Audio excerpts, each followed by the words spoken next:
오늘 우리가 나누려고 하는 이 본문의 말씀은 작년 3월에 그리스도인의 중요한 세 가지 질문과 답변이라고 하는 제목으로 나누었던 본문의 말씀입니다.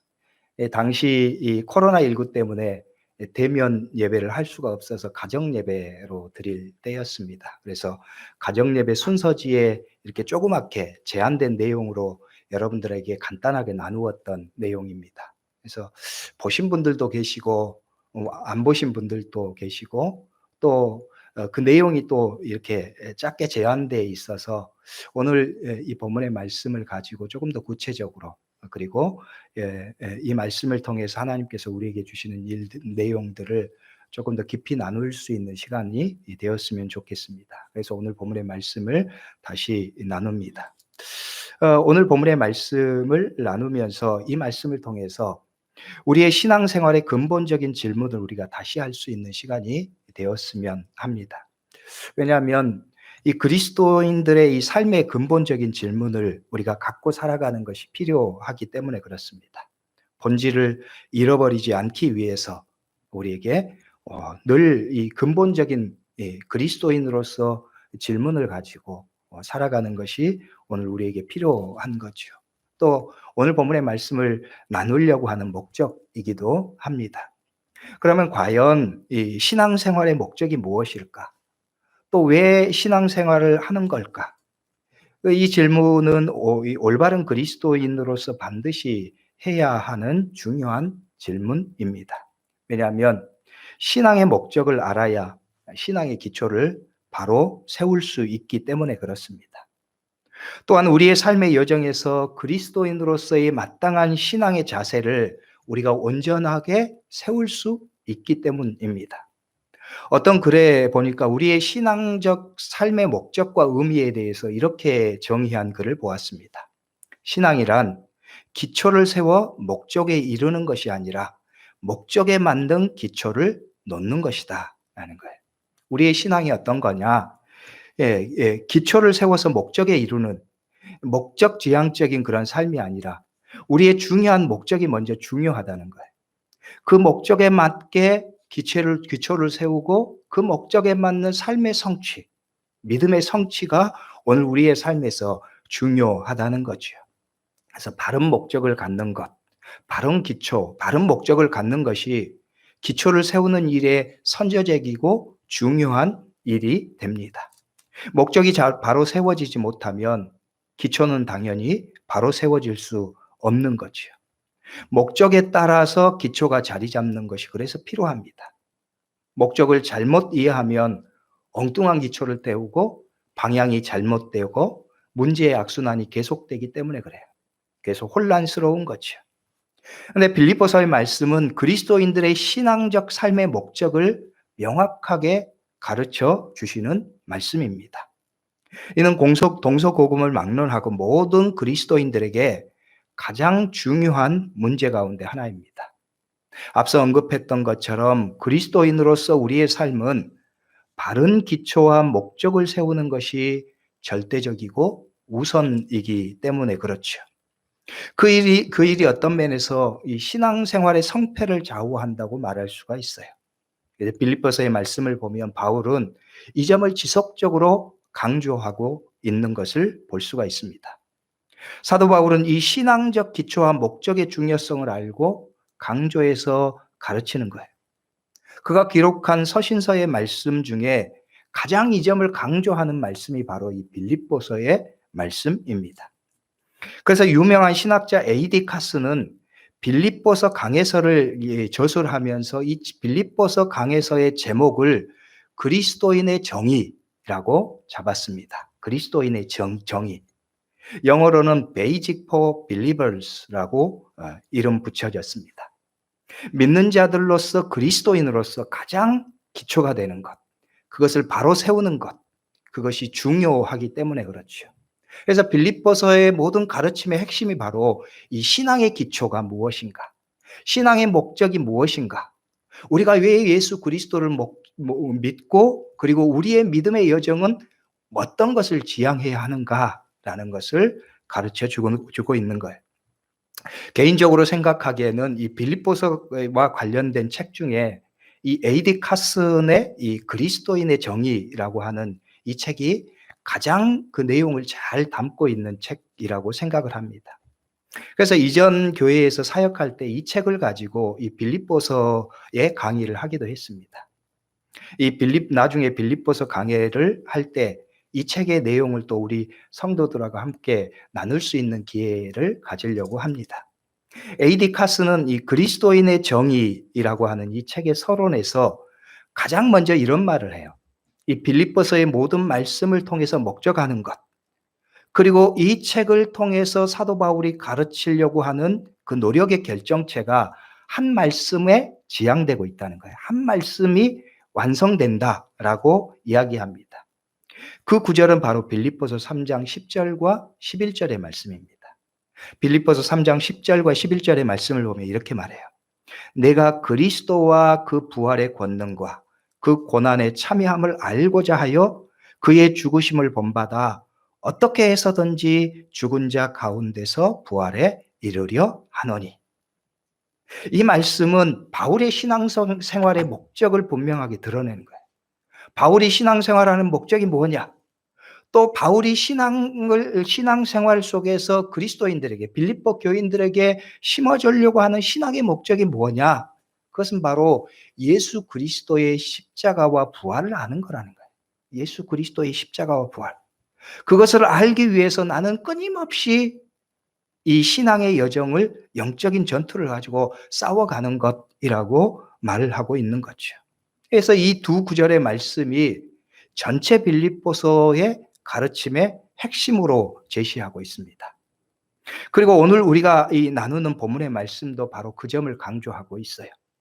빌립보서의 말씀은 신앙적인 삶의 목적을 그리스도의 부활과 권능, 또 그 고난을 참여하는 것을 알고자 하는 것이라고 강조하고 있는 거죠.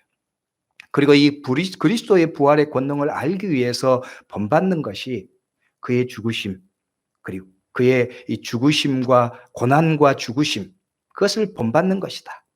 그리고 또한 그의 십자가의 부활의 능력을 알아가는 것이다. 라고 사도 바울은 강조하고 있습니다. 오늘 본문의 말씀도 마찬가지예요. 그 두 가지 그리스도인의 가장 중요한, 가장 궁극적인 목적을 집중하는 삶을 오늘 우리에게 가르쳐 주고 있는 거예요. 그래서 기본이 되는 거죠. 오늘 말씀의 중요한 권면이 바로 그것입니다. 너희가 무엇을 추구할 것인가? 무엇을 본받으면서 살아갈 것인가?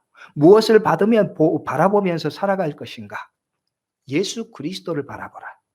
그리고 그분의 십자가와 부활을 바라보고 너희가 그것을 알기 위해서 힘쓰라. 라고 말씀하고 있는 거예요. 오늘 이 말씀을 나누면서 오늘 말씀의 제목을 그리스도인의 시금석이라고 잡았습니다. 그리스도인의 시금석. 이 시금석이라고 하는 말의 사전적인 의미를 보면 이런 내용이에요. 어떤 사물의 가치나 사람의 능력 등을 평가하는데 기준이 될 만한 사물을 비유하여 이르는 말. 그래서 원래 이 말은 귀금속을 문질러서 그 품질을 알아내는 데 쓰인 검은 단단한 돌을 가리키는 말이었습니다. 그래서 그 돌을 통해서 이 대상물이 얼마나 순도가 좋은지, 얼마나 질이 좋은지를 구별하는 수단으로 사용을 한 거죠. 지금은 이 말을 확대해서 어떤 사물의 가치나 사람의 능력을 평가하는 기준을 갖는 의미로, 그 기준의 의미로 사용을 하는 거예요. 그래서 그것을 통해서 가치와 능력이 평가되는 기준, 그래서 어떤 것의 이 순도와 질을 결정하는 중요한 기준에 대해서 이야기하는 거죠. 그런 점에서 이 그리스도인의 시금석이라고 하는 것은, 이 말은 참 중요한 의미를 갖습니다. 오늘 본문의 말씀, 이 제목을 그리스도인의 시금석이라고 하는 제목으로 잡은 이유는 두 가지 배경에 있습니다.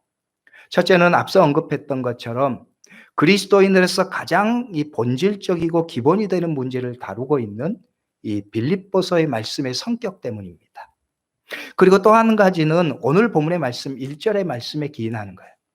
오늘 1절의 말씀을 보면 이렇게 말씀해요. 그러므로 그리스도 안에 무슨 권면이나 사랑의 무슨 위로나 성령의 무슨 교제나 긍휼이나 자비가 있거든 이라는 말씀입니다. 그런데 사실 이 개역 개정의 이 번역의 말씀을 보면 우리가 즉각적으로 이 말씀의 의미를 파악하는데 쉽지가 않습니다. 그래서 저는 이 말씀을 조금 더 쉽게 번역된 현대인의 성경을 먼저 여러분에게 읽어 드리려고 합니다. 현대인의 성경을 보면 이 말씀을 이렇게 번역을 하고 있어요. 그리스도 안에서 여러분은 서로 격려하고 있습니까? 그리스도의 사랑으로 서로 위로하며 성령으로 교제하고 있습니까? 그리고 서로 친절과 동정을 베풀고 있습니까? 바울은 질문하는 거죠.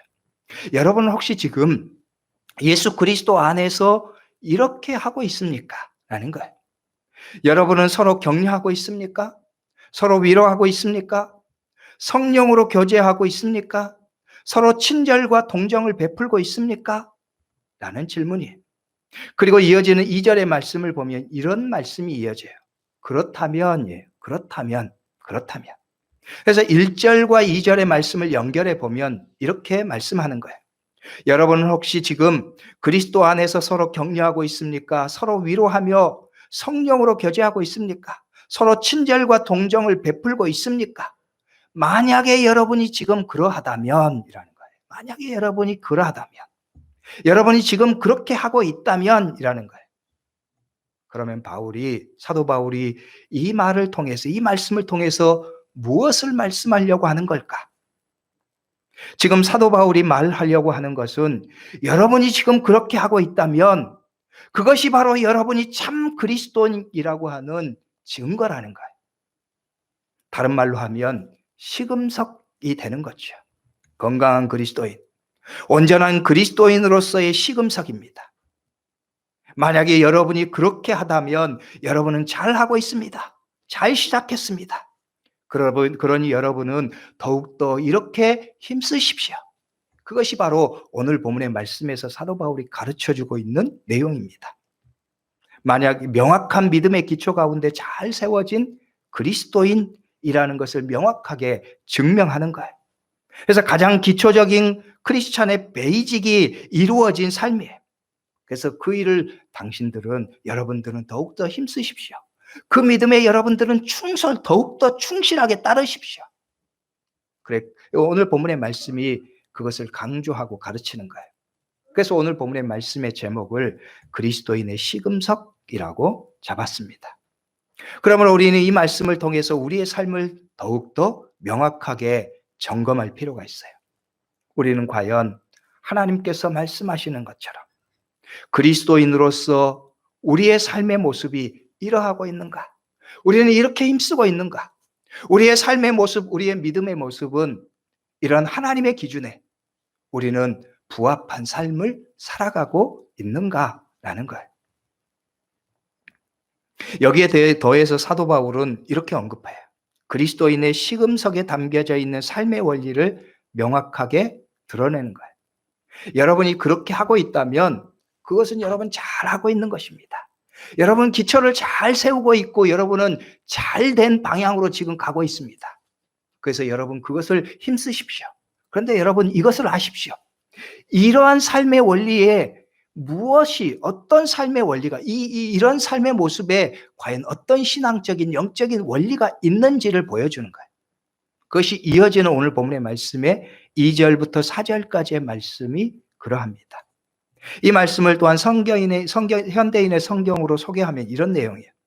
그렇다면 한 마음 한 뜻으로 같은 사랑을 가지고 하나가 되어 내 기쁨을 충만하게 하십시오.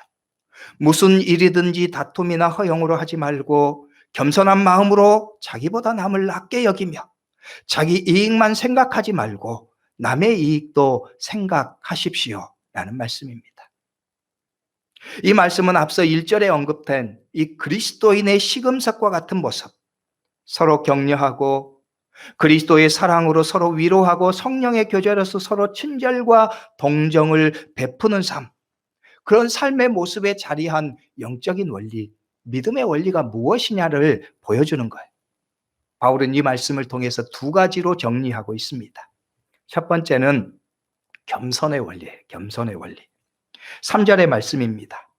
아무 일에든지 다툼이나 허영으로 하지 말고 오직 겸손한 마음으로 각각 자기보다 남을 낮게 여기고 라는 말씀이에요. 이 말씀에서 사도 바울은 오직 겸손한 마음으로를 강조합니다. 이 겸손은 다른 일이 아니라 사람을 대하는 태도에서 명확하게 드러나는 거예요. 그것은 자기보다 남을 낮게 여기는 것이라고 말씀하는 거죠. 겸손은 말에 있는 것이 아니라는 거예요. 다른 사람을 대하는 태도, 다른 사람을 생각하는 태도에서 결정된다는 거예요. 내가 아무리 말로 겸손을 이야기하고 겸손을 강조해도 다른 사람을 대하는 근본적인 내 마음의 태도가 만약에 내 마음이 어떤 사람, 어떤 존재에 대해서 그 위에 있으려고 한다면 그것은 겸손일 수 없다는 거예요. 그래서 사도 바울은 강조하면서 겸손을 자기보다 남을 낮게 여기는 것이라고 가르쳐주고 있습니다. 그리고 이 겸손이 없을 때의 결과를 또한 보여주는 거예요. 그것이 바로 다툼과 허영입니다. 다툼은 내 안에 겸손하지 않은 마음이 다른 사람들과의 관계에서 야기되는 문제예요. 다툼이 뭐냐? 내가 겸손하지 못할 때 그것이 다른 사람들과의 관계에서 발생시키는 문제가 바로 다툼이라는 거예요. 위에 있는 마음 때문에 다른 사람을 무시하는 거죠. 다른 사람 위에 군림하려고 하는 거예요. 그리고 지시하고 통제하려고 하는 욕망에 사로잡혀서 사람들을 대하는 거예요. 그래서 다툼이 생기고 갈등이 생기는 거죠. 그리고 허영은 겸손하지 않는 마음이 자기 자신에게 미치는 잘못된 영향을 이야기하는 거예요. 자기를 부풀리는 거죠. 거짓으로 있는 것처럼 하는 거예요. 허세를 부리고 위선의 벽을 쌓는 거예요. 그것을 허영이라고 말하는 거예요. 그리고 이 모든 행위는 근본적으로 자신을 남보다 더 위에 두려고 하는 마음 때문에 생기는 것이라는 거죠. 오늘 말씀은 이러한 마음과 행위는 그리스도인의 삶의 지표에 결코 일치하지 않는다고 분명하게 선언해 주고 있습니다. 그리고 두 번째 원리는 존중의 원리예요. 존중. 4절의 말씀입니다. 각각 자기 일을 돌아볼 뿐더러 또한 각각 다른 사람의 일을 돌보아 나의 기쁨을 충만하게 하라. 앞서 본 대로 이 4절의 말씀을 선대인 성경은 이렇게 번역했죠. 자기 이익만 생각하지 말고 남의 이익도 생각하십시오. 내 이익만 생각하지 말고 남의 이익도 생각하십시오. 이것은 사실 여러 가지 다른 말로 우리가 바꾸어서 말할 수가 있어요. 나의 이익만 생각하지 말고 다른 사람의 이익도 생각하십시오. 나의 감정만 생각하지 말고 다른 사람의 감정도 생각하십시오. 나의 어려움만 생각하지 말고 다른 사람의 어려움도 생각하십시오. 이런 삶의 원리. 이것이 바로 존중의 원리라는 거예요. 사실 자신의 이익을 추구하는 마음, 그건 인간의 본성이에요. 이 마음을 무시할 수 없습니다. 그런데 그럼에도 불구하고 그리스도인으로서 우리는 그 본성에 머물러 있고 그 본성에 지배되는 삶을 살아서는 안 된다는 거예요. 왜냐하면 하나님의 말씀이 그것을 우리에게 명령하고 계시기 때문에 그래요.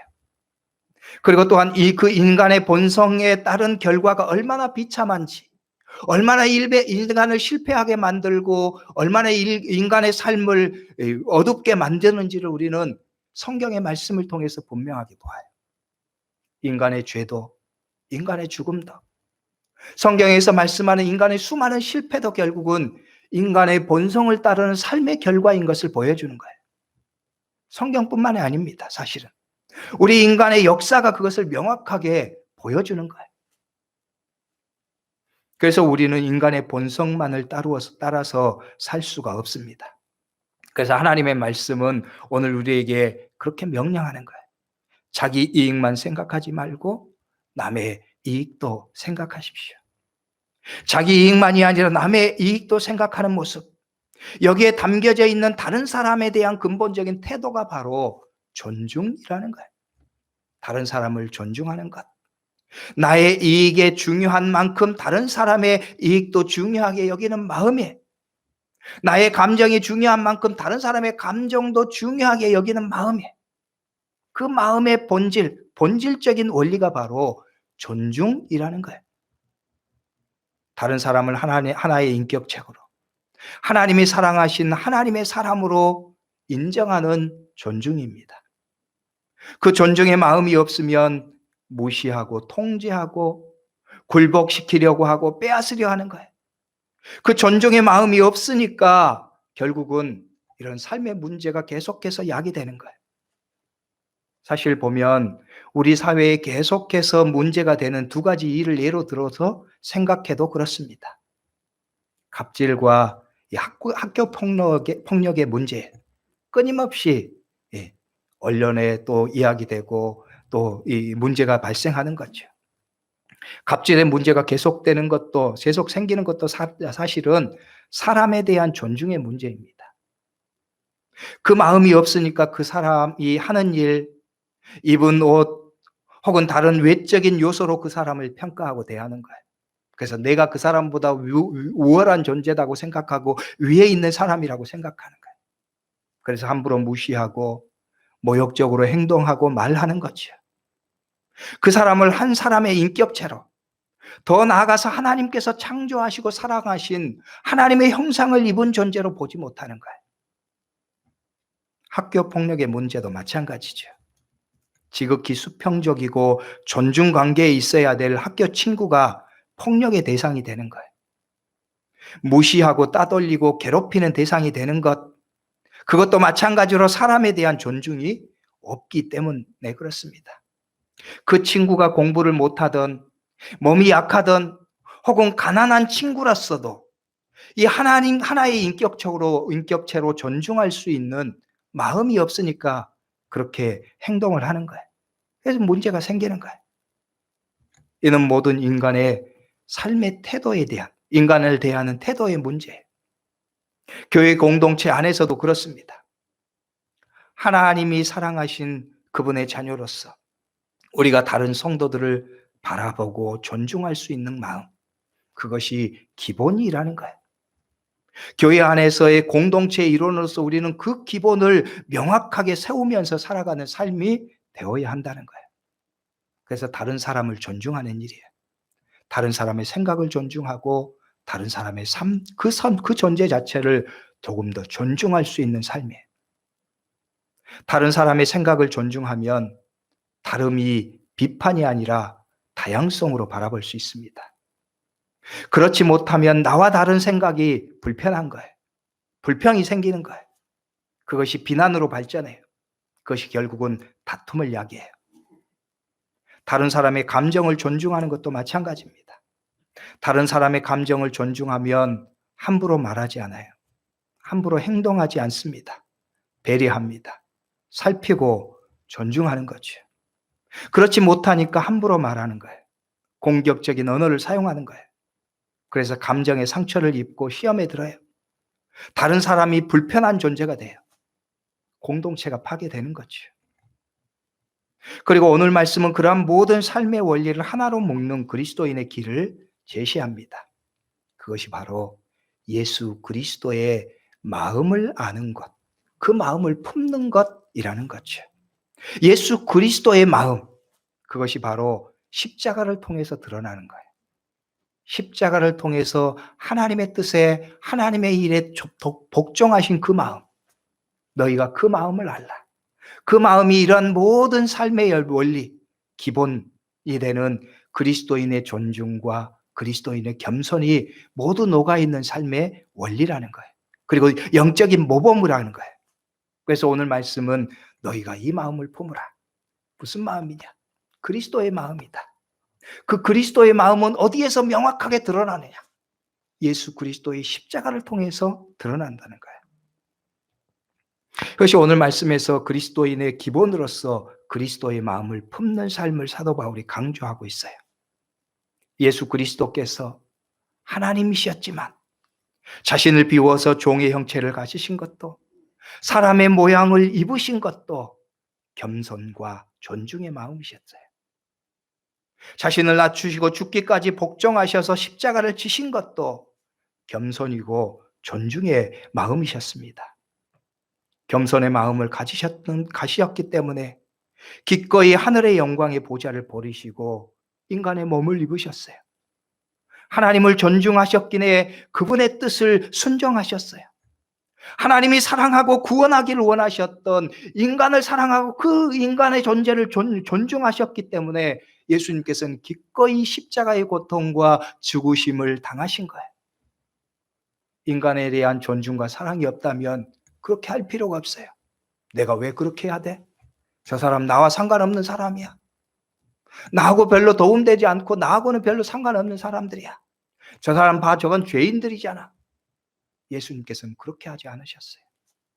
예수님께서는 하나님의 뜻을 존중하셨기에 하늘의 영광을 버리시고 십자가의 고통을 당하셨고, 우리 인간을 존중하시고 우리 인간을 사랑하셨기 때문에 예수님께서는 능히 십자가의 고통을 당하셨다는 말씀이에요. 그래서 사도 바울은 말씀합니다. 너희가 이 마음을 품으라. 예수 그리스도를 따르라. 그래서 오늘 5절의 말씀에 그렇게 말하죠. 너희 안에 이 마음을 품으라. 곧 그리스도 예수의 마음이니. 예수의 마음을 품고 사는 것, 예수의 마음을 따르는 것, 그 삶의 원리에 겸손이 있고 존중이 있다는 거예요. 여러분, 그렇습니다. 우리 개인의 삶도 그렇고 우리 공동체의 삶의 모습도 그래요. 그 예수 그리스도의 십자가를 향한 복종의 마음을 본받고 그 마음을 품고 사는 것, 그것이 기본을 잘 이루는 거예요. 기초에 튼튼한 기초를 세우는 거예요. 그 따르는 삶이 바로 그리스도인의 삶의 명확한 목적을 바로 세우는 삶이에요. 그 여부에 따라서 너희의 삶의 길이 결정되고 너희의 믿음의 질이 결정된다는 거예요. 그래서 하나님께서는 이 말씀을 통해서 우리의 삶의 모습을 그리스도인의 시금석으로서 명확하게 드러내시는 거예요. 사랑하는 성도 여러분, 오늘 우리가 다시 한번 결단하고 우리가 삶의 기준 삼을 하나님께서 우리에게 말씀하시는 명확한 삶의 기준, 그리스도인의 질의 기준이 이 말씀에 담겨져 있습니다. 오늘 저와 여러분들이 이 말씀에 믿음으로 순종하고 응답하는 삶이 되어야 하는 거예요. 그리고 이어지는 마지막 부분의 말씀에 보면 우리가 왜 이렇게 해야 하는지를 하나님께서는 단순하게 그냥 그리스도인의 의무, 하나님의 명령이라고 하는 말씀뿐만 아니라 영적인 은혜의 원리를 통해서 설명을 하십니다. 우리가 왜 그렇게 해야 되는가? 왜냐하면 예수 그리스도께서 그렇게 하셨을 뿐만 아니라 하나님은 그 예수 그리스도의 십자가의 복종을 기뻐하셨고 존귀하게 세우셨기 때문이라는 거예요. 그 순종으로 하나님께서 영광스럽게 세우셨다는 거죠. 오늘 말씀 이어진 9절부터 12절까지의 말씀이 그렇습니다.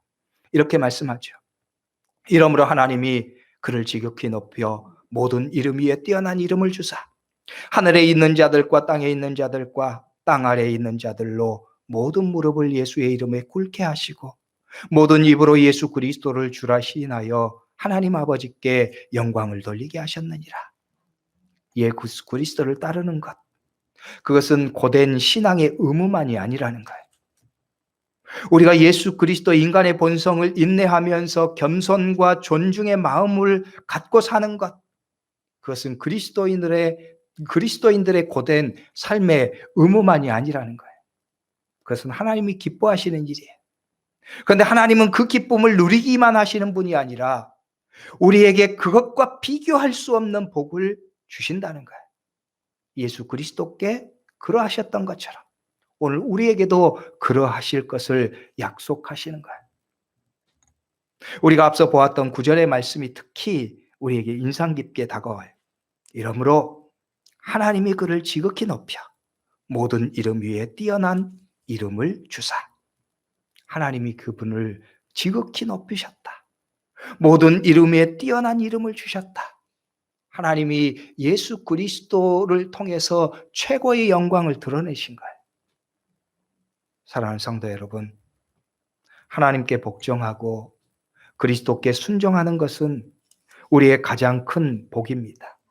우리가 좀 전에 영상의 찬양을 통해서 보았던 것처럼 우리가 하나님의 자녀로 살아가는 것, 때로는 그 삶에서 어려움도 있고 시련도 있고 때로는 다른 사람들과 관계에서 마음 상하는 일도 있고 그것 때문에 낙심되고 어려운 일도 있지만은 그거 자체가 하나님께서 우리에게 주신 은혜라는 거예요. 행복이라는 거죠. 오늘 그리스도인으로서 우리가 살아가는 삶의 모습도 마찬가지예요. 우리가 예수 그리스도 안에서 그 그리스도의 겸손을 본받고 하나님의 뜻을 순종하면서 다른 사람을 존중하면서 살아가는 것. 때로는 그 삶의 과정 속에서 우리는 어려움도 겪어요. 때로는 우리가 왜 그렇게 해야 되지? 그런 생각들도 합니다. 그러나 그것이 우리의 헌신 대비에, 우리의 포기에 비해 비교할 수 없는 하나님의 영광의 은혜가 있다는 거예요. 하나님께서 기뻐하시고 하나님께서 들어서 존귀하게 세우시기 때문입니다.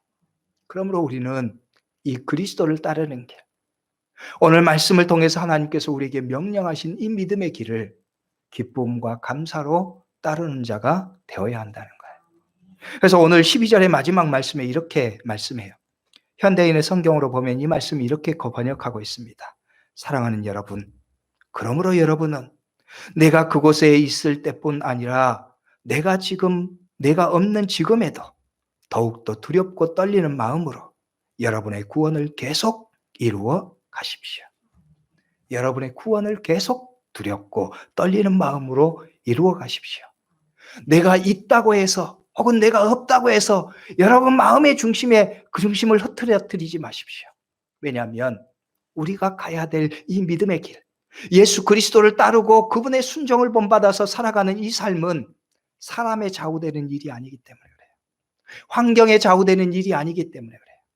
우리가 하나님의 자녀로서 예수 그리스도를 믿는 자로서 우리는 평생에 우리가 따라야 될 우리에게 이미 확정된 삶의 모습, 목적이기 때문에 그렇습니다.